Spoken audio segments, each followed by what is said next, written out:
ஒரு நாள் சிரித்தேன், மறுநாள் வெறுத்தேன்.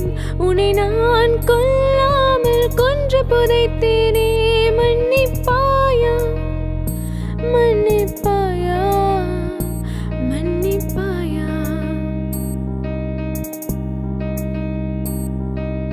ஒரு நாள் சிரித்தேன், மறுநாள் வெறுத்தேன். உன்னை நான் கொல்லாமல் கொன்று புதைத்தேனே. மன்னிப்பாயா, மன்னிப்பாயா, மன்னிப்பாயா, மன்னிப்பாயா, மன்னிப்பாயா, மன்னிப்பாயா. ஹாய் வியூவர்ஸ், நான் சித்ரா மகாலிங்கம் பேசுகிறேன். எல்லா வீக்கும் பார்த்துட்ருக்கீங்க, நான் பாடிட்டு வந்துட்டுருக்கேன். அந்த வகையில் இன்றைக்கி நான் பாட போடுற பாடல் ரொம்ப ஸ்பெஷலான சாங், எல்லாருக்கும் ரொம்ப பிடிச்சமான ஒரு பாடல். விண்ணை தாண்டி வருவாயா அப்படின்ற படத்தில் இடம்பெற்ற பாடல் மன்னிப்பாயா. இந்த படத்தை இயக்கியிருக்காரு கௌதம் வாசுதேவ் மேனன் சார் அவர்கள். இந்த படத்தில் பாட்டு இசையமைத்திருக்காரு ஏஆர் ரஹ்மான் சார் அவர்கள். இந்த பாடலை பாடியிருக்காரு ரஹ்மான் சார் மற்றும் ஸ்ரேயா கோஷல் அவர்கள்.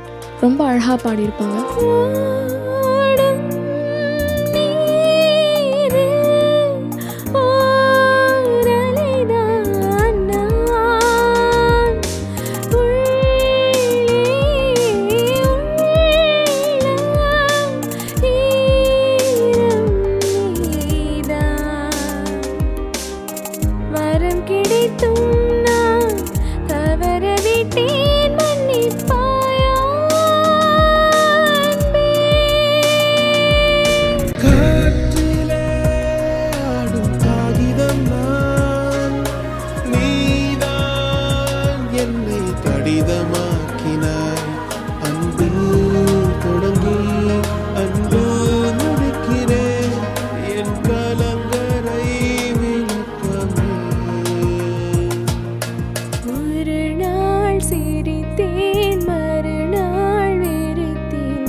புதைத்தேனே.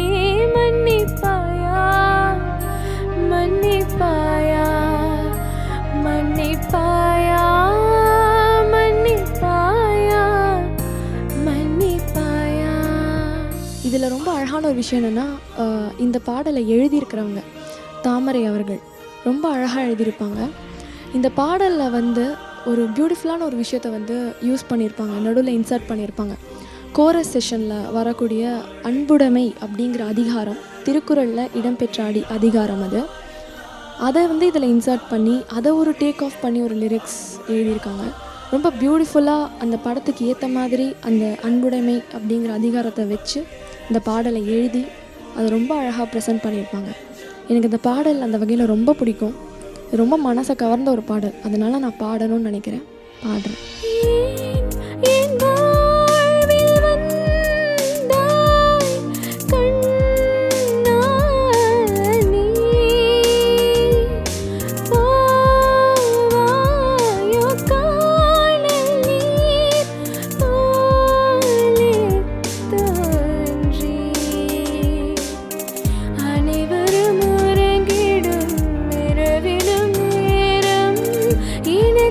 தலையணை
செய்வார்.